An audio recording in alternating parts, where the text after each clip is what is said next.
अमरीकी सदारती इंतखाबात के बाद पाकिस्तान में ज़्यादा बहस का फोकस इस बात के ऊपर है कि ट्रंप इंतज़ामिया इक़्तिदार में आने के बाद पाकिस्तान के साथ किस किस्म का रवैया रखेगी। कुछ तो ग्लोबल चैलेंजेस हैं, जैसे यूक्रेन वॉर है या मिडल ईस्ट की सिचुएशन है, उस हवाले से तो हम देख सकते हैं कि उनका रुख किस जानिब होगा कि मिडल ईस्ट के अंदर वो इसराइल को पीछे छोड़ के कुछ नहीं करेगा, या रूस के हवाले से जो पुतिन के साथ अपने मामलात के ऊपर वो क्लेम करते रहे इलेक्शन कैंपेन के अंदर, तो उनका झुकाव किस जानिब होगा वो थोड़ा सा प्रिडिक्टेबल है। पाकिस्तान के साथ कैसे डील करेंगे ये कहना अभी काफ़ी कबल वक्त है। बहुत से तो जो फॉरेन पॉलिसी एक्सपर्ट्स हैं उनका ख्याल यही है कि अमेरिका की पॉलिसी ट्रंप के आने के साथ पाकिस्तान के हवाले से उसमें कोई मेजर शिफ्ट नहीं आएगी, लेकिन फिर पॉलिटिकल पार्टीज़ की अपनी एक्सपेक्टेशन भी है, पाकिस्तान तहरीक इंसाफ वालों की अपनी एक्सपेक्टेशन है। PMLN और पीपल्स पार्टी वाले माजी में इमरान खान को ट्रंप से तशबीह देकर उसके ऊपर तनकीद भी करते रहे, तो क्या उनके साथ मामला आइंदा आने वाले दिनों में सब अच्छा रहेगा या कोई तनाव का शिकार होगा? ये मुख्तलिफ़ किस्म के इशूज़ हैं जिसके ऊपर मुख्तलिफ़ लोग मुख्तलिफ़ तरीके से अपनी अपनी राय का इजहार कर रहे हैं।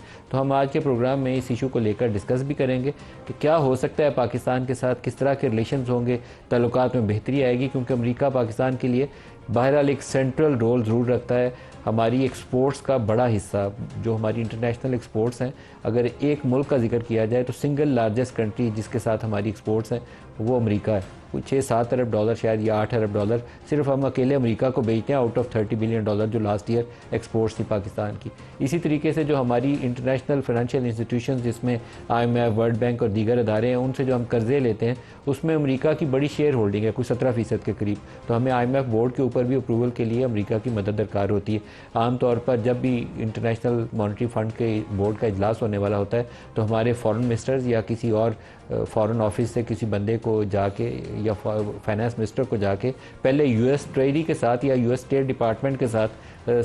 एक बैक चैनल कांटेक्ट इस्टेब्लिश करना पड़ता है कि बोर्ड मीटिंग जो है वो स्मूथली सेल थ्रू हो जाए। तो इस कदर इंपॉर्टेंस हो तो आप चाहेंगे कि उनके साथ रिलेशंस आपके हमेशा अच्छे से रहें। क्या होगा आइंदा आने वाले दिनों में, ये अपने मेहमानों से आप पूछेंगे।